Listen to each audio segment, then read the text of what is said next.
Hey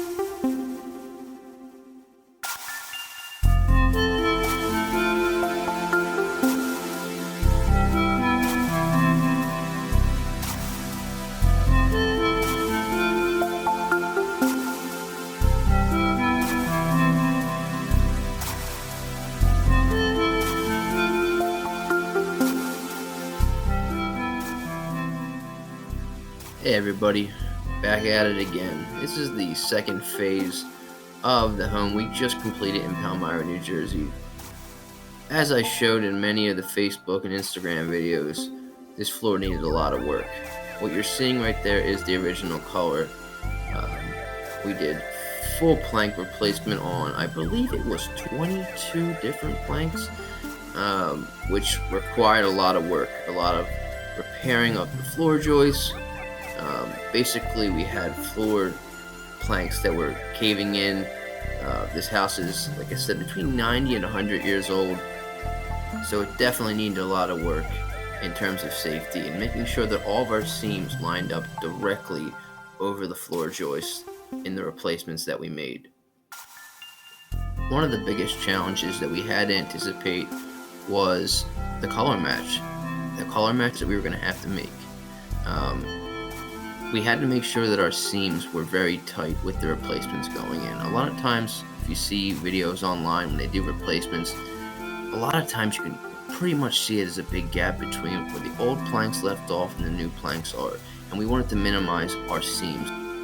One way we do this is make sure that our cuts are as accurate as possible and taking our time down to the smallest 16th of an inch. All of that matters in these situations because those gaps are going to be very visible when it comes time for stain, color match, and polyurethane, which in this case we used a semi-gloss.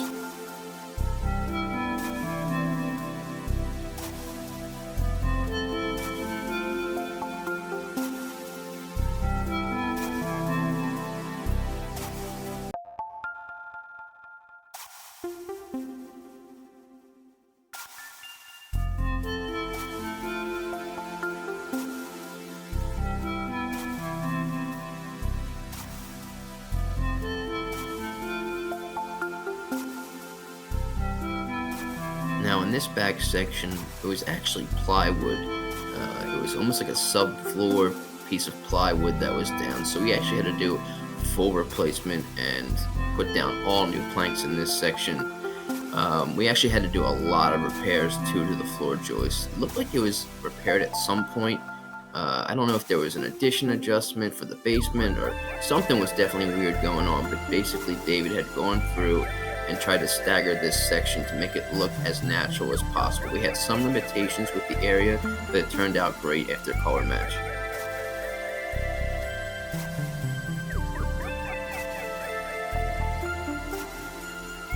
Now, as an added bonus, and a little pop to the actual room, the homeowner had given us a reference picture of different accents on what would be kind of like a bar, you know what I mean?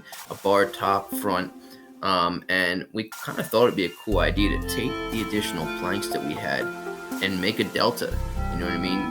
Take those extra pine planks and try to, give her the same appearance of what she saw and she liked online.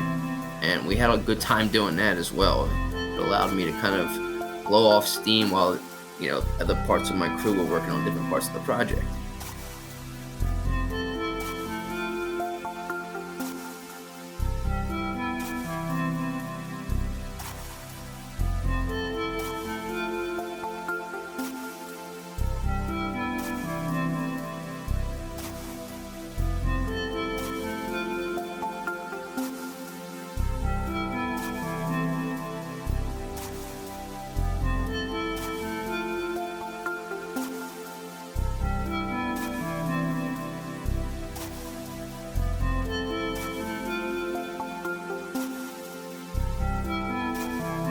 The last little piece came out awesome. I'm really glad she allowed us to do it. We were able to keep the natural color to match the top of the bar top. It just looked awesome against the contrast of the flooring.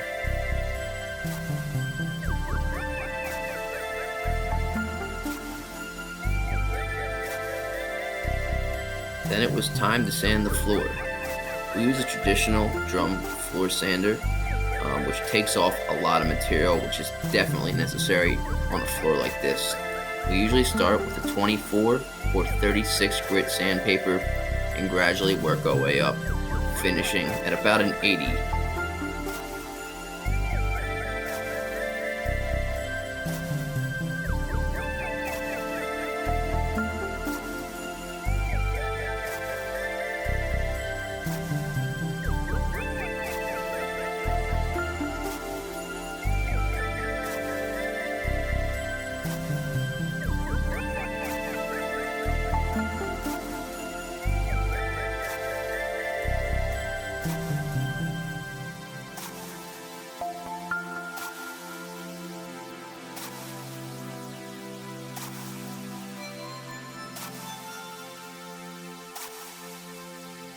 After we finish the belt sander, we'll switch to an orbital sander, but before we do that, we'll actually use a sanding sealer, which actually locks down the grain and prepares it for stain and polyurethane so that we don't get any blotchiness and a nice smooth coat.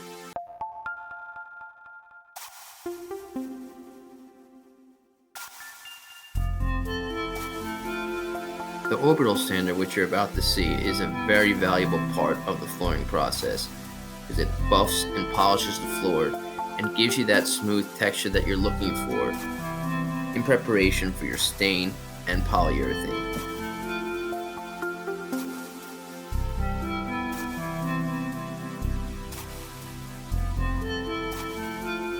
Now is the staining and color match portion of this job. This can be one of the most difficult tasks when replacing planks on a floor that's pre-existing. What we need to do is make sure that our colors are basically a shade paler than the rest of the floor. We have to anticipate oxidation. So what happens is we will typically use 4 to 5 different colors to make sure that our color match, when it matures, is right on. If we color match too accurately, when the floor matures, it tends to be darker than the rest of the floor. We definitely do not want that. So assuming that everything is right here, it should actually mature and match the rest of the floor perfectly.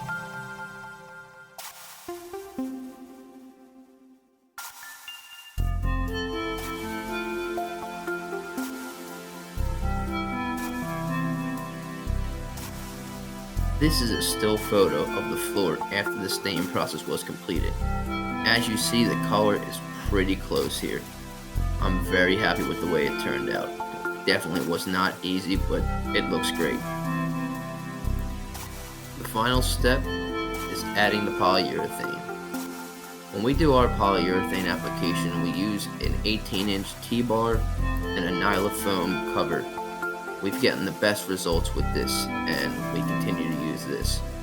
Part of the process of doing this is basically having someone pour in front of you, keeping a wet edge, and gradually dragging across the floor. You have to be very careful and cautious when applying. You don't get a second chance on a first pass through.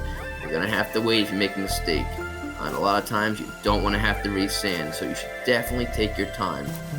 I usually have someone go in front of me and cut all of my edges first, and we basically repeat this process 3 times.